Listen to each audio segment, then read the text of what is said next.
Police Constable Allan Guy highlighted the difficulties during a Chesterfield magistrates court hearing today, Tuesday, February 27, where Spireite fan Tyler Bonson, 18, was given a football banning order for his part in a pitch invasion and for using threatening behaviour. PC Guy said, Chesterfield are having massive issues with the youth element causing problems at fixtures. Mainly at home fixtures, but they have been seen at away fixtures. We have got youngsters as young as 15 causing issues and trying to engage in disorder at fixtures and drinking heavily, and Bonson is part of that group. PC Guy claimed that these youngsters are also attaching themselves to the club's hooligan element, known as the Chesterfield Bastard Squad, but Bonson denied any involvement with the group. Police have dealt with over 20 youngsters by way of youth engagement, according to PC Guy, and Chesterfield FC has also banned 30 people after problems with pitch invasions. Bonson, of London Street, New Whittington, Chesterfield, admitted going on the pitch at the ProAct Stadium, at Whittington Moor, after a late equaliser in the controversial home game against Ebbsfleet in January, in the National League. He was also accused of spitting towards the Ebbsfleet goalkeeper, and in a separate incident at a home match against Wrexham in October he was caught using rude hand gestures. Bonson pleaded guilty to invading the pitch and admitted 2 counts of threatening behaviour. Magistrates ordered him to pay £383 in fines, a victim surcharge and costs.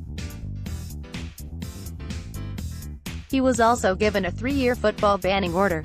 The court also heard during a separate hearing on Monday, February 26, how 2 more Chesterfield FC fans have been brought to justice following the pitch invasion during the Ebbsfleet match. Ashley Billield, 25, of Cedar Street, Hollingwood, Chesterfield, admitted invading the pitch and admitted threatening behaviour after he was involved in a confrontation with the Ebbsfleet goalkeeper Nathan Ashmore.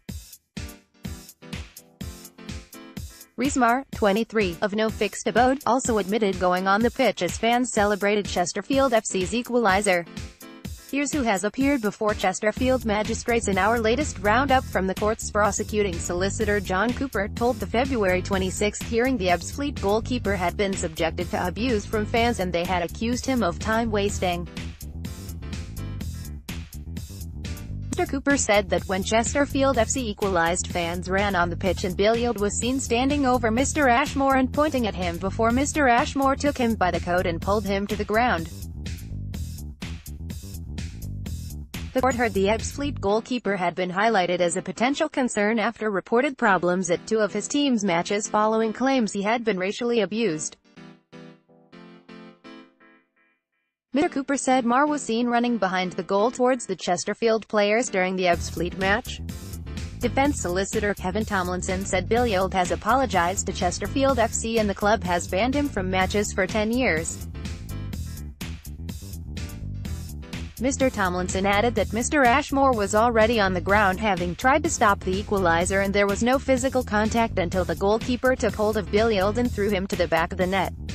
Defense solicitor Ben Strelli, representing Marr, said there were a large number of people involved in the pitch invasion and the majority, including Marr, were celebrating the equaliser. He said, when the Derbyshire Times ran the story of the match, the Chesterfield players were celebrating with a number of fans and Mr. Marr was jumping high off the ground with a large smile on his face. Marr, who has previous convictions, was fined £80 and ordered to pay £85 costs and an £85 victim surcharge. He was also ordered to complete 40 hours of unpaid work to mark the breach of a suspended prison sentence order. However, Marr is contesting an application to impose a football banning order and this matter will be considered at a further hearing on March 8. Billield's case was further adjourned until Friday, March 1, to consider a probation report before sentencing, but the court heard as not contesting any plan to impose a football banning order.